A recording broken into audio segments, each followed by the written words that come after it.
আজকের মুভির আমি কোনো ইন্ট্রোই দিব না, শুধু এতটুকু বলবো সার্ভাইভাল মুভি লাভার্স হলে এই মুভির গল্প থেকে তুমি এক মুহূর্তের জন্য চোখ সরাতে পারবে না।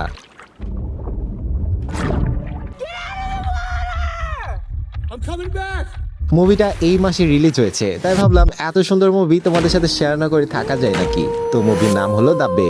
আশা করছি এই গল্প তোমাকে হতাশ করবে না। তবে চলো মুভির মূল গল্পে চলে যাই।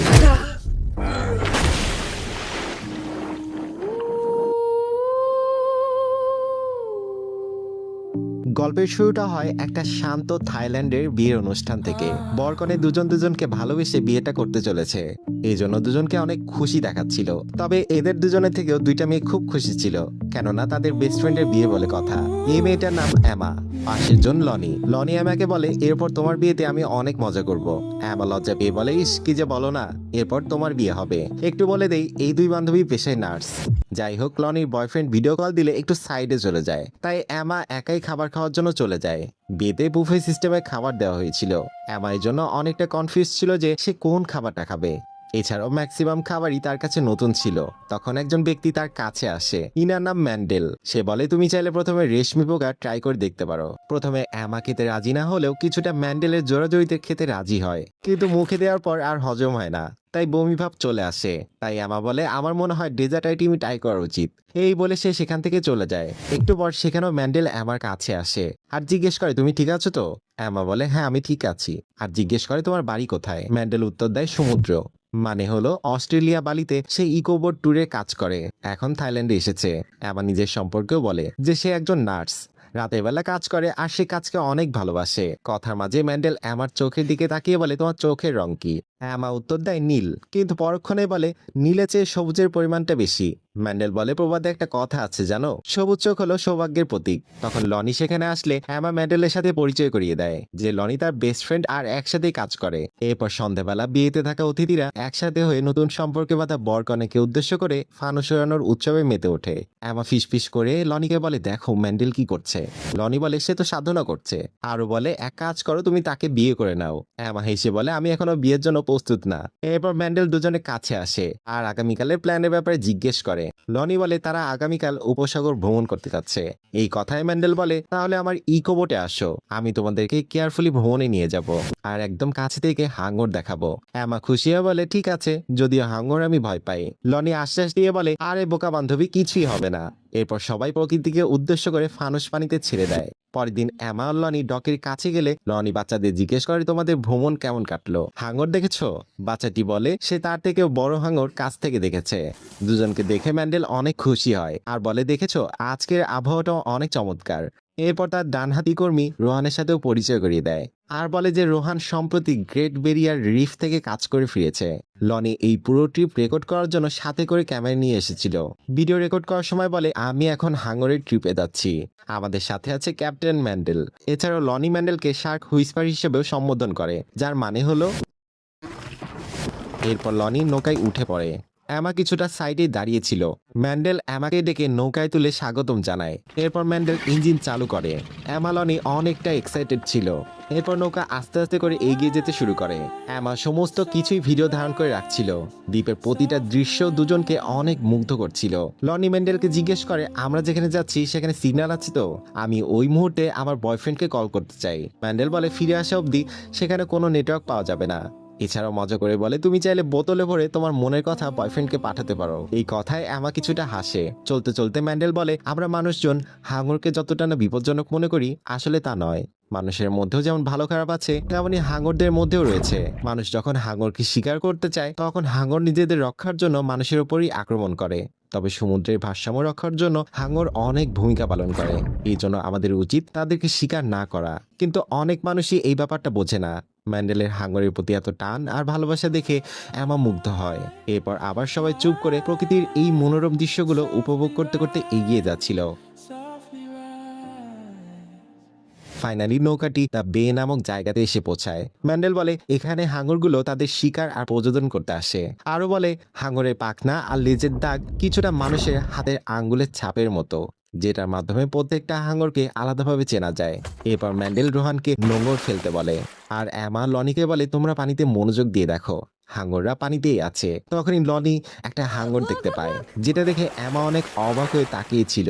এরপর ম্যান্ডেল রোহানকে বাতিতে করে আনা মাছের নাড়িভুড়ি আর রক্ত নিয়ে আসতে বলে, যেটা দেখে লনি বলে, ইস, এটাতে কি বাজে গন্ধ।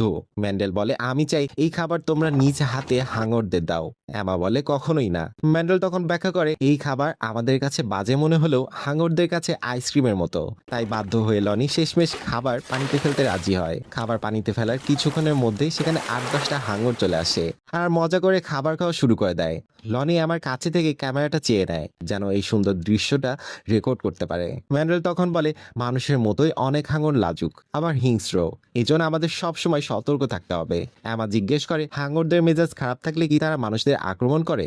ম্যান্ডেল বলে, না, তারা শুধু বেঁচে থাকার জন্য শিকার করে। আরো বলে, হাঙরদের মুখে ব্যাকটেরিয়া থাকে, যার জন্য কামড় দিলে এটা মানুষের জন্য অনেক রিস্ক। তখন সেখানে একটা হাঙর মজা করে খাবার খাচ্ছিল। ম্যান্ডেল বলে, এমা, তুমি চাইলে হাঙরটাকে হালকা ছুঁয়ে দেখতে পারো। প্রথমে এমা অনেক ভয় পেল। ম্যান্ডেল এমার হাত নিয়ে আলতো করে ছুঁয়ে দেয় আর বলে, তুমি চাইলে একটা হাঙরকে দত্তকও নিতে পারো। এমা বলে, না বাবা, আমার এসবের কোনো দরকার নেই। তবে খেয়াল করে দেখলাম হাঙরের চামড়া কিছুটা শীষ কাগজের মতো। ম্যান্ডেল বলে, তুমি একদমই ঠিক ধরেছ, এদের চামড়া এমনই কিছুটা খসখসে। এরপর ম্যান্ডেল আরেকটা জায়গায় নিয়ে যায় আর বলে, এখানে টাইগার হাঙর থাকে আর এটা বাকি হাঙরদের থেকে অনেক শক্তিশালী। এরপর রোহানকে একটা মাংসের বড় টুকরো আনতে বলে, যেটা শিকলের সাহায্যে বাঁধা ছিল। পানিতে ফেলা মাত্রই বড় বড় হাঙর নৌকার চারিদিকে ঘুরতে শুরু করে। এমালনি অবাক হয়ে দেখছিল, কিন্তু একটা হাঙর মাংস খাওয়ার সময় শিকলে বেঁধে যায়। এতে করে শিকলে টান লাগলে নৌকা জোরে নড়ে ওঠে আর দুলতে শুরু করে। ভয়ে অ্যামালনির বেহাল অবস্থা হয়। মেন্ডেল দ্রুত করে রোহানকে শিকলটা কেটে ফেলতে বলে, কিন্তু রোহান শিকল কাটার বদলে হাঙরকে একটা রড দিয়ে মারতে শুরু করে। এতে হাঙর আরো ক্ষিপ্ত হয়ে ওঠে। উপায় না দেখে ম্যান্ডেল রোহানকে সরিয়ে দেয় আর রেঞ্জ আনতে বলে, যেন শিকলটা কেটে ফেলা যায়। কিন্তু শিকল এত পরিমাণে টান পড়েছিল যে রেঞ্জ দিয়ে শিকল কাটা প্রায় অসম্ভব হয়ে দাঁড়িয়েছে। তবু ম্যান্ডেল চেষ্টা থামায় না। ফাইনালি শিকল কাটতে সক্ষম হয়। এমা আর লনির এই ঘটনার পরে প্রাণ যায় যায় অবস্থা। ম্যান্ডেল রোহানকে বলে, তুমি যদি কখনো এমনটা করো তবে তোমাকে কাজ থেকে বের করে দেওয়া হবে। রোহান তার এমন কাজের জন্য ক্ষমা চেয়ে নেয়। এরপর ম্যান্ডেল বলে, এই হাঙরটা 12 ফুটের জাদুকরি হাঙর, এর নাম সিনা, আর সে গর্ভবতী, এজন্য সে কিছুটা খিটখিটে মেজাজের। পরিস্থিতি কিছুটা সামলে নিয়ে দুজনকে পানি খেতে বলে আর ছবি তুলতে বলে।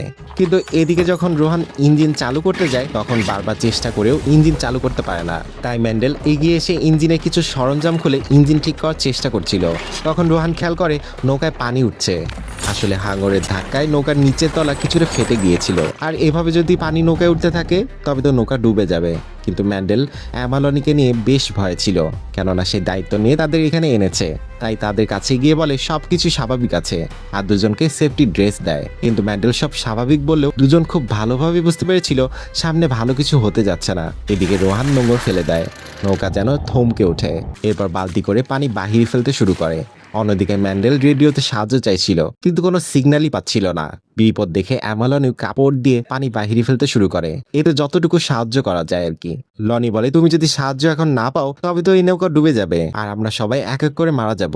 ম্যান্ডেল বলে, এমনটা কিছুই হবে না, আশেপাশে কিছু গ্রাম আছে, দরকার হলে আমি তাদের কাছ থেকে সাহায্য চেয়ে নিয়ে আসবো। আর নৌকা একটা দাগ দেখিয়ে বলে, যদি পানি এই লাইনের উপরে উঠে আসে তবে আমাদের নৌকা ত্যাগ করতে হবে। কিন্তু পানি তো আর বাদ মানছিল না, আস্তে আস্তে করে উপরেই উঠছিল। রনি বলে, তোমাদের কাছে লাইফ ভেলা নেই? ম্যান্ডেল বলে, না, শুধুমাত্র লাইফ রিং আছে। তবে ঘাবড়ানোর একদম দরকার নেই, আমি একাই সাঁতরে সেই দ্বীপে যাব সাহায্য চাইতে। লনি বলে, তুমি কি পাগল হয়েছো নাকি? পানিতে হাঙর আছে, তুমি কিভাবে সাঁতরে যাবে? ম্যান্ডেল বুঝিয়ে বলে, আমাকে এটা করতেই হবে। লনি বলে, মেনে নিলাম তুমি সাঁতরে দ্বীপে গেলে সাহায্য চাইতে, তবে যদি তুমি ফিরে না আসো তবে আমাদের কি হবে? ম্যান্ডেল বলে, দায়িত্ব নিয়ে তোমাদের এখানে এনেছি, যতক্ষণ দেহে প্রাণ আছে আমি চেষ্টা করব তোমাদের পাড়ে পৌঁছে দেওয়ার, আর হাতে বেশি সময় নেই, আমাকে এখনই যেতে হবে। এরপর রোহানকে ইঞ্জিন ঠিক করতে বলে আর এমা আর লনিকে বলে তারা যেন রোহানকে সাহায্য করে।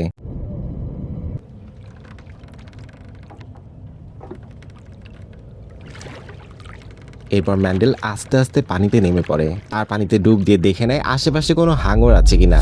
এমা আর লনির আতায় যেন এক বিন্দু পানি ছিল না। এরপর আশেপাশে কোনো হাঙর দেখতে না পেয়ে ম্যান্ডেল সাঁতরে ভেসে ভেসে পানির দিকে যেতে শুরু করে।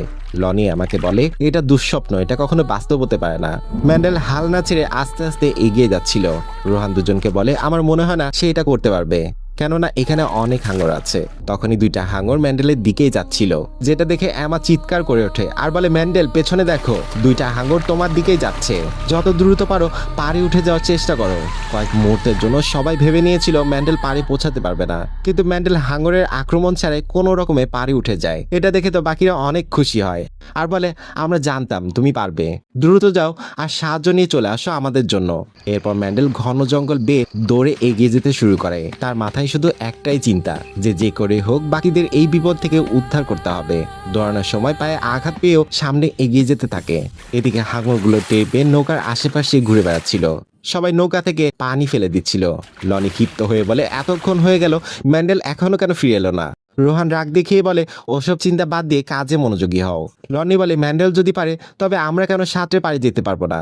রোহান বলে, সে ভাগ্যবান ছিল তাই পাড়ে যেতে পেরেছে, আমাদের ভাগ্য এমনটা নাও হতে পারে, তাই বলছি ওসব ভাবা বন্ধ করো আর কাজ করো। এরপর রোহান রেডিওতে সাহায্য চাইছিল, কিন্তু অপর পাশ থেকে কেউ সাড়া দিচ্ছিল না। অন্যদিকে ম্যান্ডেল একদম জঙ্গলের ভেতর চলে গিয়েছিল, চারিপাশে জন্তু জানোয়ার ছাড়া কিছুই দেখতে পাচ্ছিল না। এদিকে পানি সেচেও কোনো কাজে দিচ্ছিল না। রোহান খেপে একটা সিগারেট ধরায় আর বলে, কি তোমাদের চা কফি এনে দেবো? চা কফি ছাড়া কি তোমরা কাজ করতে পারছো না? আর হাঙরকে উদ্দেশ্য করে গালিগালাজ করতে শুরু করে। এরপর দুজনকে একটা ঘটনা বলে যে সে আগে একটা ডাইভ বোর্ডে কাজ করত, যেখানে অস্ট্রেলিয়ান দুজন পর্যটক এসেছিল টুনা হাঙর শিকার করতে, কিন্তু হাঙর তাদের শেষ রক্ষে দেয়নি। দুজনকে হাঙর শিকার করে খেয়ে ফেলেছিল।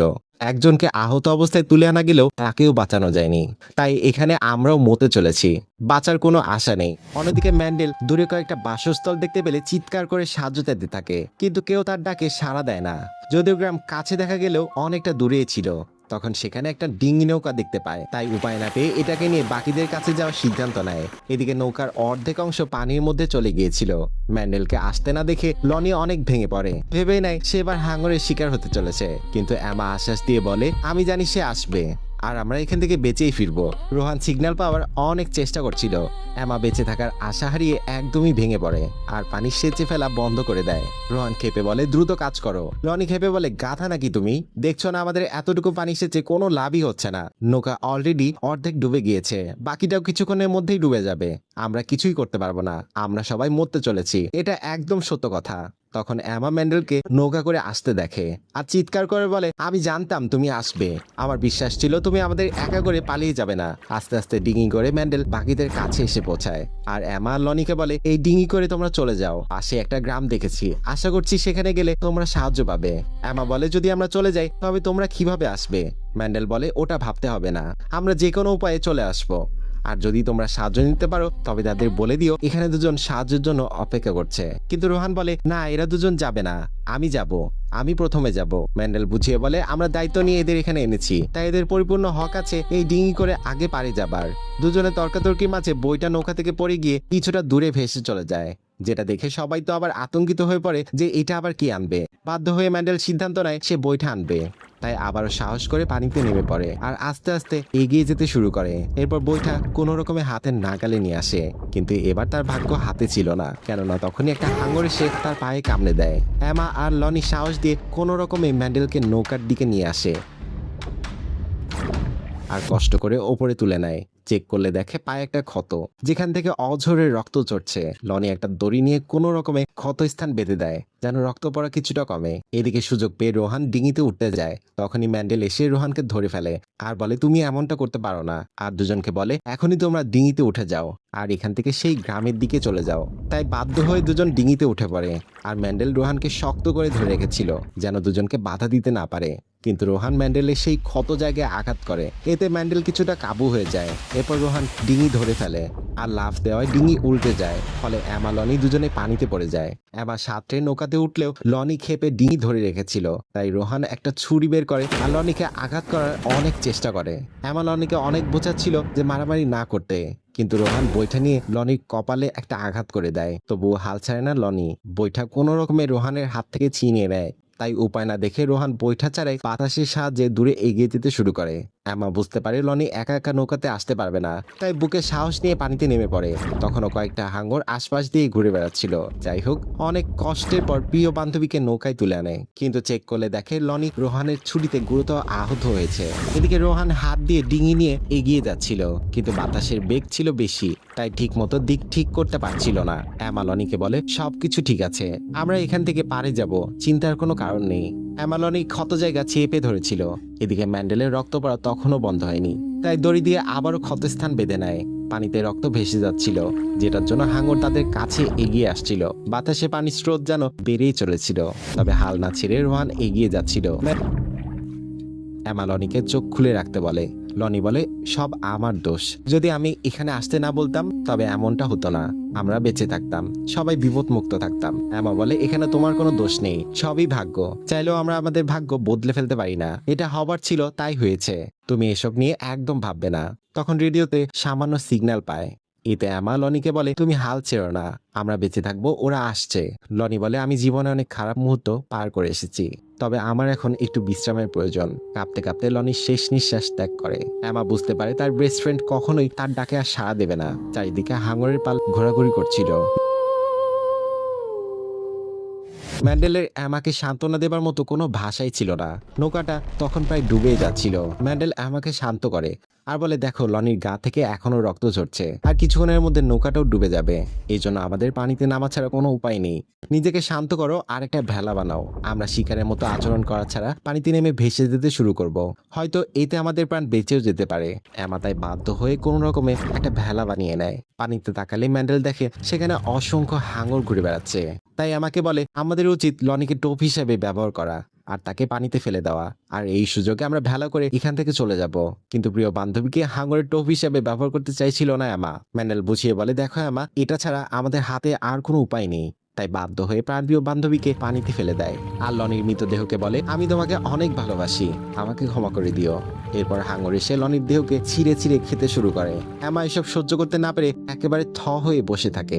ম্যান্ডেল নিজেকে শান্ত করে অ্যামার বানানো ভেলায় উঠে পড়ে আর অ্যামাকে আসতে বলে, কিন্তু অ্যামা একদম নিশ্চুপ হয়ে বসেছিল। নৌকা আস্তে আস্তে পুরোপুরি ডুবে যায়। অ্যামা উল্টে পানির তলায় চলে যায়। ম্যান্ডেল বুঝতে পারে অ্যামা বেঁচে থাকার আশা হারিয়ে ফেলেছে, কিন্তু সে হাল না ছেড়ে কোনো রকমে অ্যামাকে তুলে ভেলায় নিয়ে আসে। এরপর আস্তে আস্তে রাত নেমে আসে। ম্যান্ডেল তখনও সাহায্যের জন্য সিগন্যাল পাবার চেষ্টা করছিল, কিন্তু কোনো সাড়া পাচ্ছিল না। এরপর সকাল হয়, দুজনে ভেলায় ভেসেছিল, মনে হচ্ছিল সবকিছু যেন থমকে গিয়েছে, কিন্তু না। অ্যামা চোখ খুললে দেখে চারিপাশে অসংখ্য হাঙর ঘুরে বেড়াচ্ছে।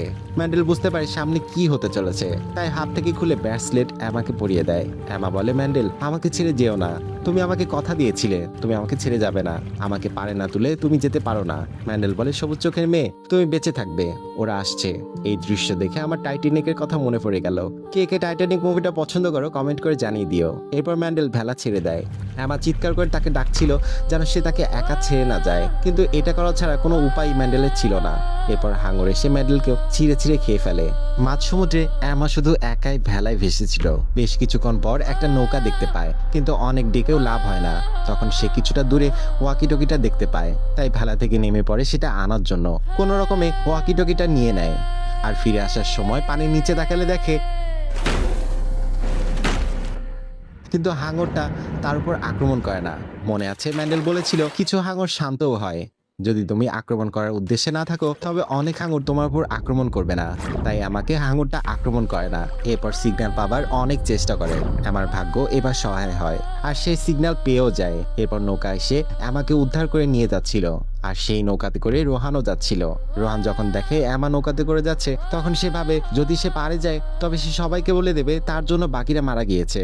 এজন্য পেছন থেকে গিয়ে অ্যামাকে অনেক আঘাত করে আর মারে। কিন্তু অ্যামা ছিল একটা সাহসী মেয়ে, প্রিয় মানুষগুলোকে হারিয়ে সে হিংস্র হয়ে পড়েছিল, তাই পাশের একটা রেঞ্জ তুলে নেয় আর কয়েকবার জোরে আঘাত করে রোহানকে। এতে রোহান কাবু হয়ে যায়। তবুও অ্যামাকে গালিগালাজ করে বলে ওদের মৃত্যুর জন্য সে দায়ী নয়। কিন্তু অ্যামা এসব সহ্য করতে পারছিল না, তাই একটা লাঠি মেরে রোহানকে পানিতে ফেলে ফেলে দেয়। এরপর রোহান পানিতে পড়ে বাঁচার জন্য চিৎকার করছিল, কিন্তু তখনই হাঙরগুলো এসে তাকে ছিঁড়ে খেয়ে ফেলে।